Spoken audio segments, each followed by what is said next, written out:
Bruno Gollnisch, bonjour. Bonjour. Florian Philippot, à qui on vous a souvent opposé, a quitté le Front National. Êtes-vous content? Non, je ne le suis pas.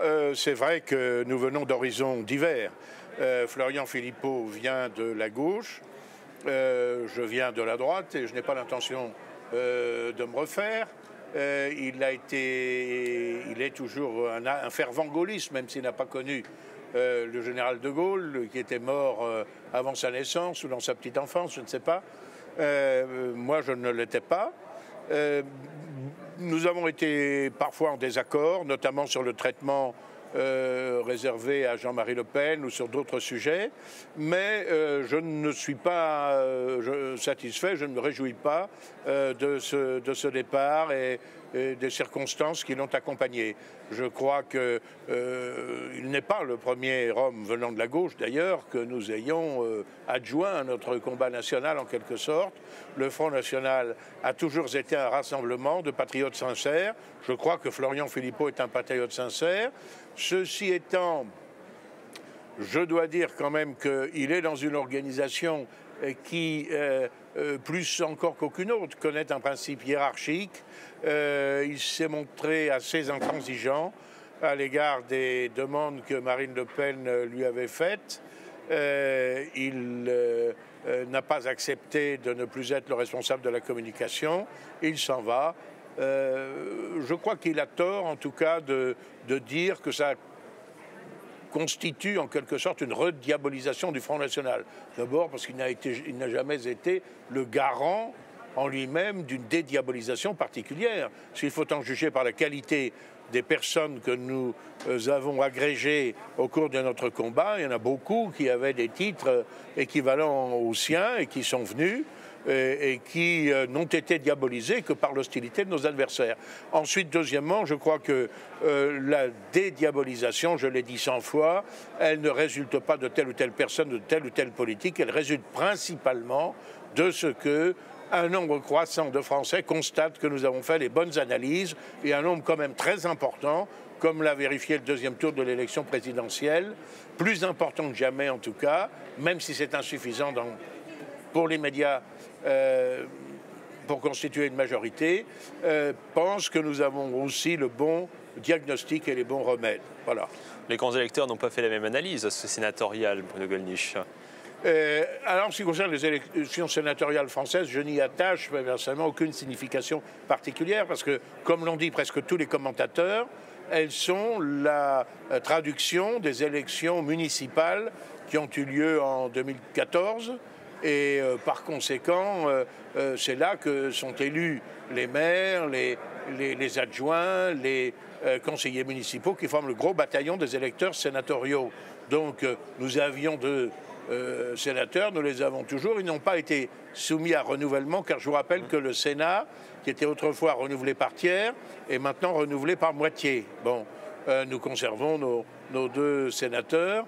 Nous n'en avons pas gagné d'autres, mais comme l'a relevé Marine Le Pen, nous sommes passés quand même de 700 grands électeurs lors de la dernière consultation à près de 2000 cette fois-ci. Alors encore un effort aux prochaines élections municipales, régionales, départementales. Et là, je pense que nous atteindrons la masse critique pour entrer dans cette institution où, je dois dire, le mode de scrutin n'est pas très satisfaisant. Et en Allemagne, le mode de scrutin est-il satisfaisant et les résultats vous satisfont-ils? Oui. En Allemagne, le mode de scrutin, qui comporte une très large part de proportionnel, est beaucoup plus satisfaisant qu'il ne l'est en France. Et les résultats du Bundestag me paraissent extrêmement prometteurs. Parce que nos amis alliés, enfin, ou en tout cas sur la même longueur d'onde que nous en ce qui concerne les sujets européens, de l'AfD, Alternative für Deutschland, ont remporté une très grande victoire. Ils entrent... On dit qu'ils sont anti-européens, comme vous êtes d'ailleurs anti-européens. Et ils sont hostiles à la création d'un super-État euro-mondialiste qui viderait de leur substance, leur identité nationale et leur indépendance nationale, exactement comme nous. Ils ne sont pas plus anti-européens que ça. Ils restent conformes, si j'ose dire, à la saine tradition européenne de l'égalité, de la liberté des nations, du principe de non-ingérence dans les affaires d'autrui, et ils ne sont pas du tout hostiles à une coopération entre les nations d'Europe. Ils entrent avec 94 députés au Bundestag, c'est-à-dire qu'ils passent devant Die Linke, vous qualifiez l'extrême gauche, devant les écologistes, devant les libéraux. Madame Merkel arrive en tête. Monsieur Schulz, à la tête des socialistes, connaît un revers important. Et de cela, nous nous félicitons. Parce que, malgré des pantalons bien repassés. Oui, c'était l'ancien président de ce Parlement. Et il a été plutôt pour nous un persécuteur qu'autre chose. Et son échec, finalement, est plutôt indiscutablement une bonne nouvelle. Donc voilà, comme l'a dit Marine Le Pen, là encore, c'est le réveil des peuples. Das ist das Erwache der Völker Europas, dirais-je. Bon, je ne sais pas si mon allemand est très correct. J'ai quelques souvenirs de ma classe de la classe de 4e, c'était ma 2e langue, et je n'étais pas extraordinairement travailleur à l'époque. Bon, mais voilà, cela témoigne. Alors, les commentateurs disent que l'extrême droite est entrée au Parlement allemand. Les gens de l'AfD sont des gens très raisonnables, très légalistes, très modérés. Ce ne sont pas des gens violents. Ils n'ont rien d'extrémiste. Ils n'ont rien d'extrémiste. En revanche, ils sont hostiles, c'est vrai, à l'évolution désastreuse actuelle de la majorité des institutions européennes. Est-ce que ça suffit à vous faire qualifier d'extrémiste ou de populiste? C'est absurde. Est-ce qu'on ne pourrait pas parler plutôt de vrais conservateurs, c'est-à-dire de personnes qui veulent conserver l'identité de l'Allemagne et qui veulent conserver les traditions, la langue, les mœurs? J'espère que c'est aussi leur démarche en ce qui concerne l'identité de leur pays, mais ça, après tout, c'est leur affaire. Moi, je m'efforce de protéger l'identité française. Très bien, à présent, parlons d'Europe. Quel est l'état présent On parle d'Europe, car n'en déplaise à Madame Tesson, je crois, de France 2, quand on parle des élections allemandes et même des élections françaises, ce sont des pays qui font partie de l'Europe. Mais soyons plus précis, l'Union européenne. Pouvez-vous nous dire un mot sur l'état de vos activités actuellement au Parlement européen? Vous êtes à Bruxelles? Alors aujourd'hui, par exemple, j'ai siégé à la commission transport. Il y a un certain nombre de dossiers importants. On veut favoriser une circulation qui soit économe de rejet de gaz carbonique. Je leur souhaite bien du plaisir parce que ce n'est pas demain que l'énergie éolienne ou l'énergie solaire vont faire avancer les voitures. Bon, ceci étant, la voiture électrique, c'est possible, mais la voiture à hydrogène, c'est possible aussi, mais l'hydrogène, on l'obtient par électrolyse, donc il faut de l'électricité, puis comme j'ai eu l'occasion de le dire, n'est pas une source d'énergie, mais un vecteur d'énergie. Comment produit-on l'électricité? Si on la produit dans les centrales thermiques, il n'y a pas d'économie sur le bilan carbone. Si on la produit par l'énergie nucléaire, ça pose d'autres problèmes. Et puis il y a en ce moment aussi un rapport sur les améliorations possibles de la sécurité routière. C'est vrai que c'est un problème. Ces milliers de morts chaque année sur les routes, sans arriver, hélas, à faire cesser totalement ce phénomène. On peut encore essayer de le réduire par d'autres moyens que ceux qu'utilise le gouvernement français, c'est-à-dire la multiplication des radars et quelquefois de limitation de vitesse qui ne se justifie pas. Bon. On parle de nouvelles voitures, de systèmes intelligents. On verra tout cela. Et puis je suis ici aussi parce qu'il va y avoir dans une heure une réunion de la Commission des Affaires étrangères et de défense, de la délégation chargée des relations avec le Japon, dont je suis un titulaire, et de la délégation chargée des relations avec la Corée, dont je suis un suppléant. Et celle de la Chine.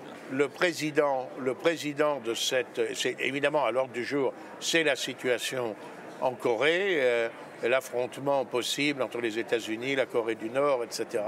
Et les risques très graves d'escalade dans cette zone. J'ai déjà beaucoup parlé de cela. Le président de la délégation chargée des relations avec la Corée, le conservateur britannique Deva, qui est un Britannique d'origine singalaise ou sri-lankaise, si vous préférez, m'a en estime et en amitié, et ce sont des sentiments réciproques d'ailleurs, et voudrait que j'aille avec lui à Pyongyang pour essayer de faire passer à notre très modeste niveau européen un message quand même de désescalade. Moi, je crois que c'est possible. Je soutiens la proposition, c'est ce que je vais dire, du ministre des Affaires étrangères chinois qui a proposé que la Corée renonce à ses essais et qu'en contrepartie, les États-Unis d'Amérique renoncent à leurs manœuvres militaires dans la péninsule coréenne. Ça me paraît une position équilibrée et qui serait de nature à provoquer une désescalade, parce que la situation actuelle, encore une fois, est très dangereuse. Mais si vous y alliez, ce ne serait pas en tant que membre officiel du Parlement européen? On verra si M. Deva est président de la délégation chargée des relations avec la Corée. Il voudrait y aller dans le cadre d'une mission officielle. Je crois qu'il rencontre beaucoup d'obstacles, mais il a l'intention d'y aller, que ce soit à titre officiel ou à titre personnel. Nous verrons ce qu'il en est. Benoît Gollnisch, en préparant cette émission, vous avez émis le souhait de revenir sur Irma. Pourquoi ? Oui, parce que vous savez que ce terrible ouragan qui a ravagé les Antilles, en particulier les îles de Saint-Barthélemy et Saint-Martin, a fait l'objet d'un débat où l'on a beaucoup parlé de la carence de la France, de la carence des autorités françaises. Moi, j'ai réservé ce sujet parce que je souhaite toujours aller à la source. Et je n'ai donc pas réagi immédiatement, mais je suis entré en contact avec des gens qui étaient des témoins de premier rang, puisqu'ils ont vécu cette terrible épreuve sur place et ont cru parfois leur dernière heure arriver. Et malheureusement, il est exact qu'il y a eu une carence de la France, parce qu'on peut faire à Saint-Martin la différence. C'est une île qui est partagée entre la France et les Pays-Bas. Et on peut faire la différence avec la situation sur la partie néerlandaise. C'est ainsi, par exemple, que l'aéroport de Grand-Case, qui est l'aéroport français, a été paralysé. C'est un petit aéroport, ce n'est pas véritablement un aéroport international, il est vrai, mais Grand-Case a été paralysé pendant plusieurs jours. En revanche, le lendemain de l'ouragan, 24 heures après, l'aéroport international qui se trouve dans la zone néerlandaise, Juliana, était déblayé et une noria ininterrompue de gros porteurs, notamment des gros porteurs de l'US Air Force, 3 originaires du Kentucky et 1 de Porto Rico, et je préfère être précis, ont établi un véritable pont aérien. Il semble que les autorités françaises n'aient pas eu l'idée de demander aux autorités néerlandaises de pouvoir participer, elles aussi, à ces renforts, à ces secours qui venaient sur l'aéroport de Juliana. Il m'a été dit qu'il a régné un véritable climat de guerre civile, où les bandes armées, et armées avec des armes à feu, des machettes, etc., faisaient la loi, le pillage dans la partie française, alors que la partie néerlandaise a été immédiatement sécurisée. Elle a été immédiatement sécurisée par des troupes hollandaises qui sont stationnées à Aruba, qui est une île qui avait été positionnée à Aruba, autre île des Caraïbes. Tous les ressortissants américains dans la partie néerlandaise ont été évacués dès le premier jour qui a suivi l'ouragan. Un des prétextes ou des motifs, on veut croire à leur bonne foi, qui a été avancé par les autorités françaises pour ne pas intervenir et pour laisser nos compatriotes dans cette situation absolument désastreuse, il n'y avait plus rien, plus d'eau, plus d'électricité, plus de vivres, a été de dire qu'ils ne pouvaient pas intervenir parce qu'on anticipait l'ouragan suivant qui était l'ouragan José et qu'on craignait que l'ouragan José ne frappe à son tour cette région. Ça, ce sont peut-être les prédictions de Météo France, mais les Américains, la météo américaine avait dès le début prédit que José passerait au minimum à 150 km de Saint-Martin et de Saint-Barthélemy et n'allait aucunement leur causer un surcroît de dommages. Je ne prendrai pas position sur l'attitude de la sous-préfète et de son équipe, dont on a dit pudiquement qu'ils étaient en état de choc, ça peut se comprendre, ils ont cru là aussi leur dernière erreur arriver, dont on a même prétendu qu'elle avait quitté le territoire. Je n'ai pas eu de recoupement de cette information, ni d'un bruit qui a couru avec insistance sur l'évasion de détenus, qui a été démenti par la gendarmerie, par les autorités de la gendarmerie, mais démenti de façon assez curieuse, parce que ceci avait été reconnu dans un premier temps par un officier de gendarmerie, puis contredit ensuite par un officier plus haut gradé qui a dit non, on s'est trompé, c'est une erreur de sémantique.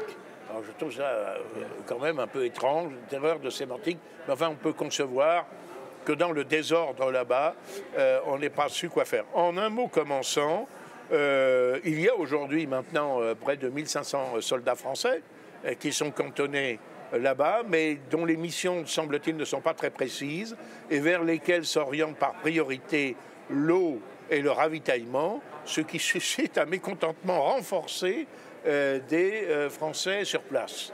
Et aussi les militaires qui se demandent exactement à quoi exactement ils servent. Encore une fois, tout cela est quand même la preuve d'une situation chaotique et qui n'a pas été prévue et qui était prévisible, et de secours qui n'ont pas été acheminés et que l'on pouvait acheminer. La preuve, c'est qu'ils l'ont été du côté néerlandais. Alors la France prétend, à juste titre, être une grande puissance maritime. Il faut qu'elle augmente ses moyens. Et moi, j'ai dit dès le départ qu'il fallait que des BPC, les bâtiments de projection et de commandement, qui ont un emport extrêmement important, qui peuvent emporter des vivres, des véhicules, des hélicoptères, des détachements militaires, etc., de toute nature. Il faut qu'il y en ait davantage, à mon avis.